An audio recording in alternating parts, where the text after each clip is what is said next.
Hello, this is the Tavana course, Standards for Free and Fair Elections. My name is Andrew Blick. I'm lecturer in Politics and Contemporary History, King's College London, and Director of History and Policy. I was the Research Fellow to the first ever UK parliamentary inquiry into whether or not the United Kingdom should adopt a written constitution. As a historian, I specialise in constitutional history and democratic development. I've worked with a number of international organisations and democracy assessment and reform organisations based in countries including Turkey, Ukraine and Pakistan. Please watch this lecture before the relevant live discussion session. Also, after this lecture and before the live discussion session, as your assignment, please write down what you think is the main democratic purpose of an election campaign and what is the most important sign that it has been successful. There's also optional reading. Please see the Organisation for Security and Cooperation in Europe Handbook for Election Observers. That's available online for download.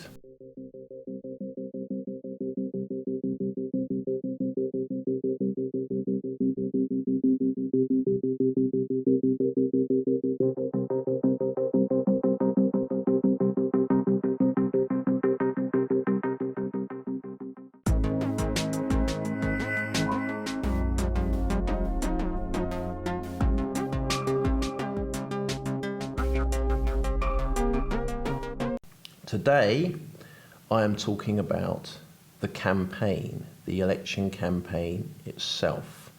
I'm going to talk about the role of parties in a campaign, the part played by the media, opportunities for reform campaigners which are actually presented by election campaigns, financing of campaigns, and finally, international coverage of election campaigns.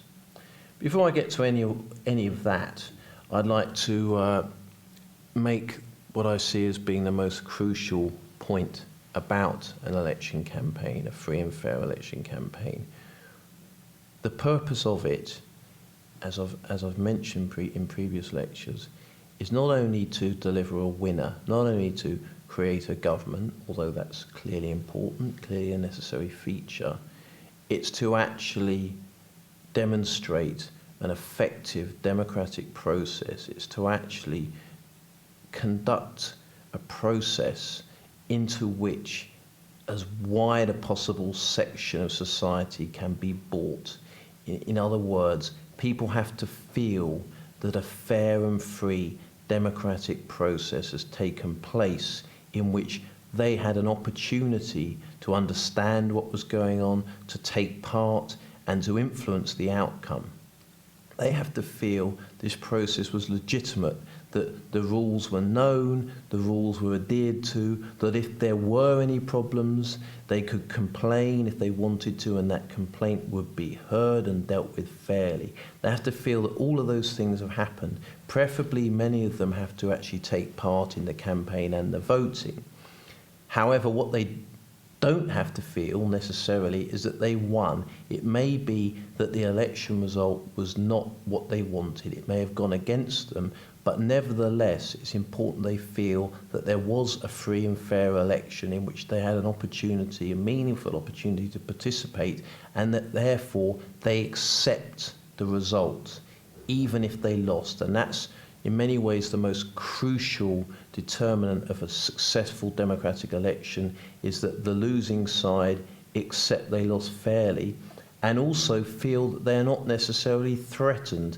They may not be happy, they may not get the policy outcome they wanted, they may not have the party they wanted in power pursuing the programme they wanted, but they should not feel as though they are actually vulnerable because of the result, that whoever is in power is going to behave improperly from a democratic point of view and is actually going to somehow use this victory to subvert the democratic system.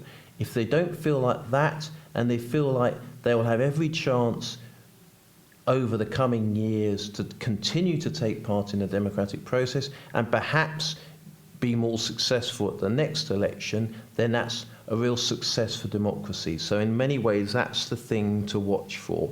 How do the losing side feel about an election? If they feel that they've been included properly in the democratic process and their democratic rights will not be under threat as a consequence of the outcome, that's a success. As I say, they may not be particularly thrilled about what's happened, but that's not the point. The point is they feel that a fair democratic process, which is helping to sustain the democratic system in future, has taken place. So all of the following discussion of the campaign should be seen in that light. It should be seen in the sense that what takes place in the campaign should be facilitating that outcome, that wide buy-in, that sense that a genuine democratic, free and fair process has taken place. All that follows must contribute towards that, as well as having other objectives as well.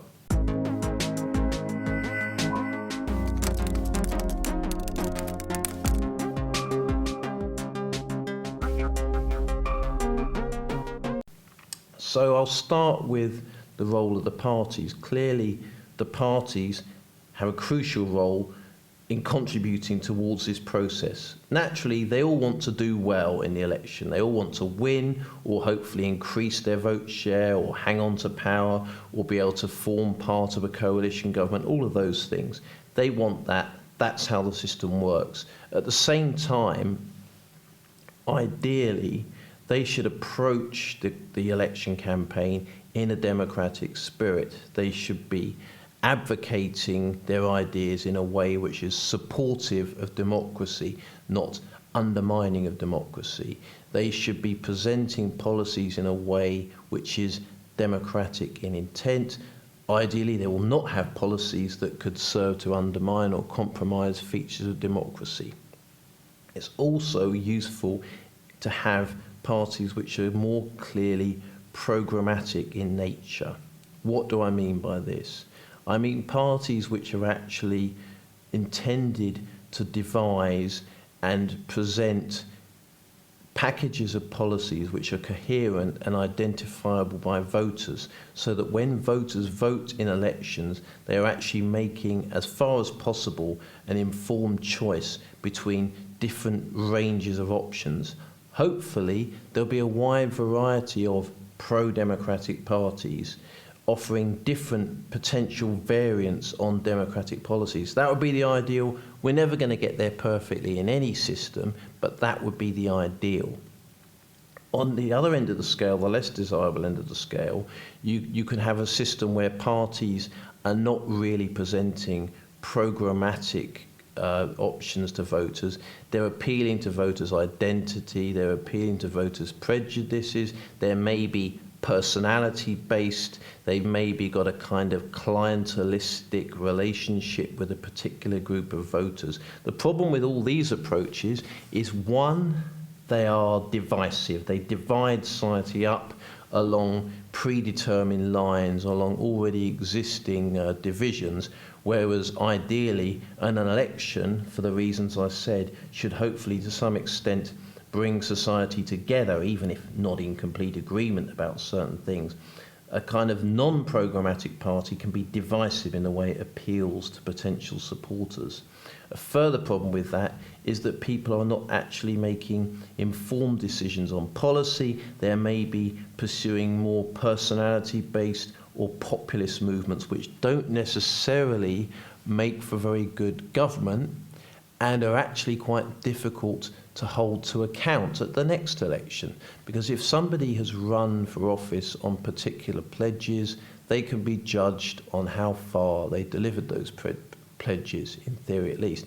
If somebody doesn't really run on a clear programmatic basis, how exactly do you judge how well they've performed?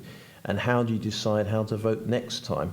This is a problem, and again, could serve to undermine the democratic process in future. So that's an important point to note about the role of parties.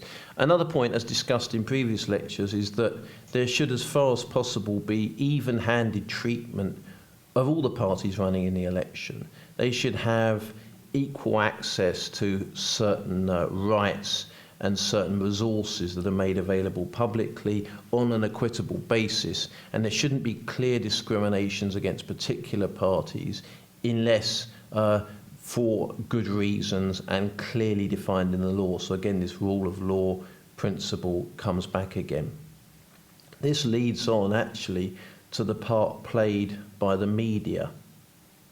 As I've said previously, certain rights are very important to the fulfillment of free and fair elections. A crucial right is freedom of expression. There is a need for a healthy, vibrant debate at election times in order to properly scrutinise the different proposals being put forward by the different candidates, so the public can really consider what they are voting for and be well informed in their decision. For this to happen, you have to have freedom of expression. Ideally, you have to have a range of different media, not owned either by, well, not controlled excessively either by one particular media private sector group or by the state. There has to be a range of different media on offer, presenting a range of different views. In recent decades, with the rise of social media, there are clearly other ways in which people can communicate differently, communicating directly with each other. In some senses, a more democratic form of communication, although it can certainly be utilised by anti-democratic forces as well. But clearly, social media and internet-based forms of communication are very important. Equally, the more traditional channels can be important as well. But there's a need for freedom of expression during the campaign, absolutely vital to a campaign being successful. And if there are regulations giving parties special access to the media, for instance, election broadcasts, these have to be distributed fairly between the parties. Now, it's not to say that every party will necessarily get exactly the same airtime. There may be a variation according to number of votes cast in the previous election, for instance, but there should be a basic fairness of approach, that the same principles are being applied to each party. So if there is some kind of specified access to the media for parties, it should be available to all the relevant parties and shouldn't be arbitrary or discriminatory in the way it's allocated. This leads on further when we talk about public debate, public discussion, that clearly an election is a time at which issues can be brought to the fore. The public are more interested than usual in political issues. If there's a free debate going on, certain issues are bound to come up during the election campaign, and it's a time at which politicians may be, in the right environment, required to state what their position is on those issues and maybe make certain pledges. All of this presents an opportunity to reform campaigners, to various groups that may be interested in promoting particular positions and trying to get some kind of traction around their particular campaign. This means that groups who aren't necessarily even attached to one particular party can use an election as a moment around which to hang a campaign. And this presents opportunities. And of course, in an election campaign that is less than perfect, it can provide an opportunity to highlight those very imperfections in the electoral system. So electoral systems that have problems with their freeness and their fairness, nevertheless, by holding elections, do create an opening. And if something is seen to have gone wrong, a manipulated result, something has happened which shouldn't have happened, actually that's an opportunity to campaign on that front. So there were certainly opportunities, and of course the explosion of the internet and social media in recent decades widens up the opportunities for pushing those issues home to a mass audience without having to utilise the more established channels. So clearly that's very important.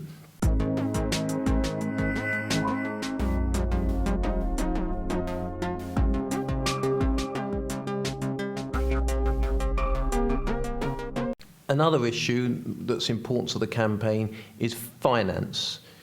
Running an election in any country, anywhere in the world, does cost money. the amounts involved can vary significantly, but there is a need for financial resources and, of course, other resources in kind, even human resources of supporters. All these resources are important. Where do they come from? Two broad groupings are private donations. Private donations may include membership fees from individuals, contributions in cash or in kind from groups such as trade unions, private sector contributions, individual large donations.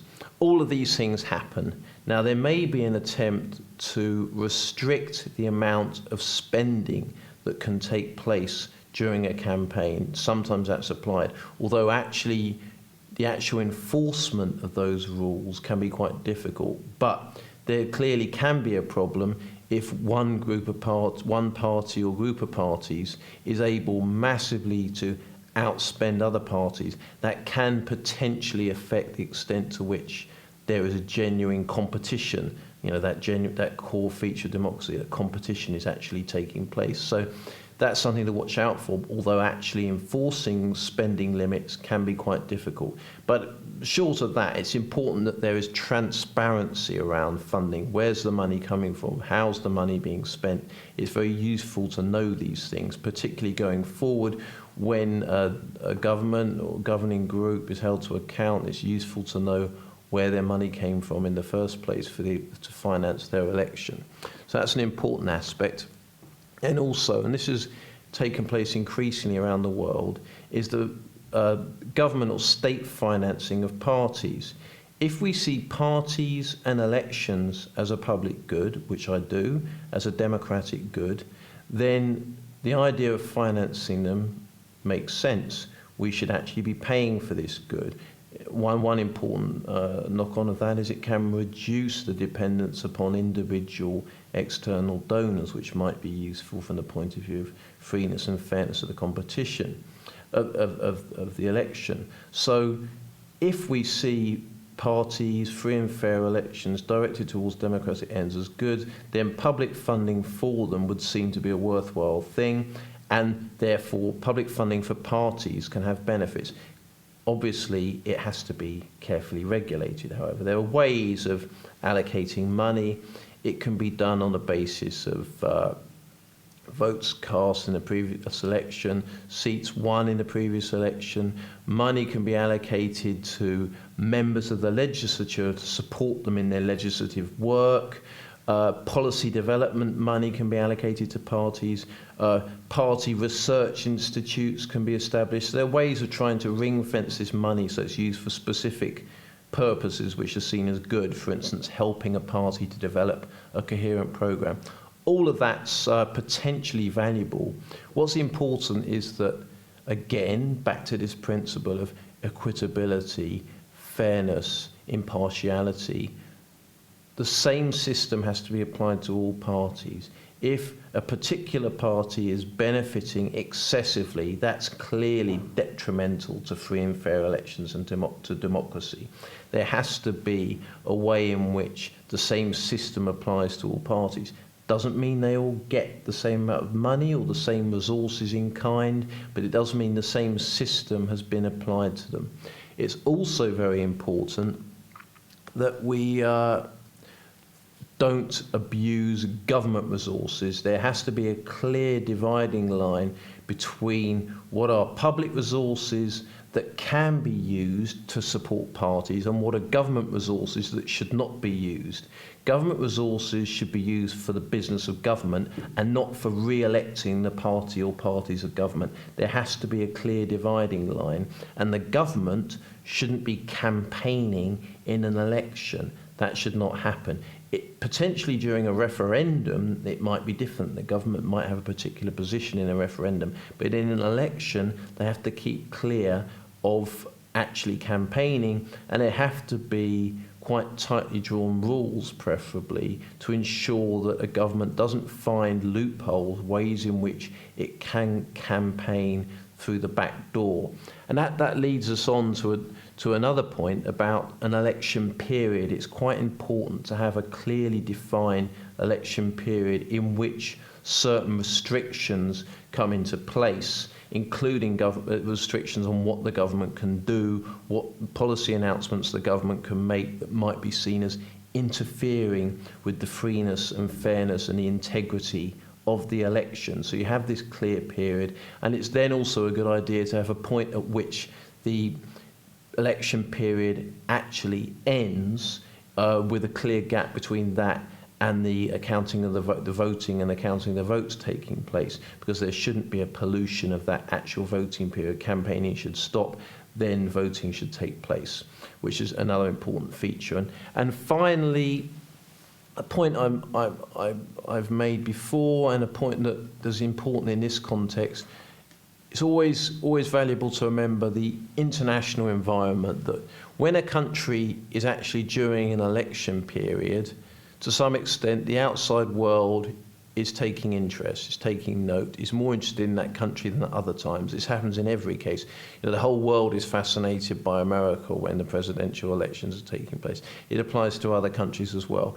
Therefore, to some extent, the eyes of the world are upon that country, which is why elections, even elections that are actually manipulated and don't adhere to best democratic practice, can be a useful tool for achieving democratic reform and for achieving better elections, because it's a time at which abuses may be noticed, and campaigners in country can actually use that attention from the outside world. It's not easily done, but it can be done, and it can be a basis for future reform, even if said reform doesn't happen immediately. And obviously, people who want to achieve this kind of attention now have certain tools, if they have access to them, whereby they can, using the internet, using social media, can actually campaign. So availability of those tools, particularly election time, can be very important if you've got it.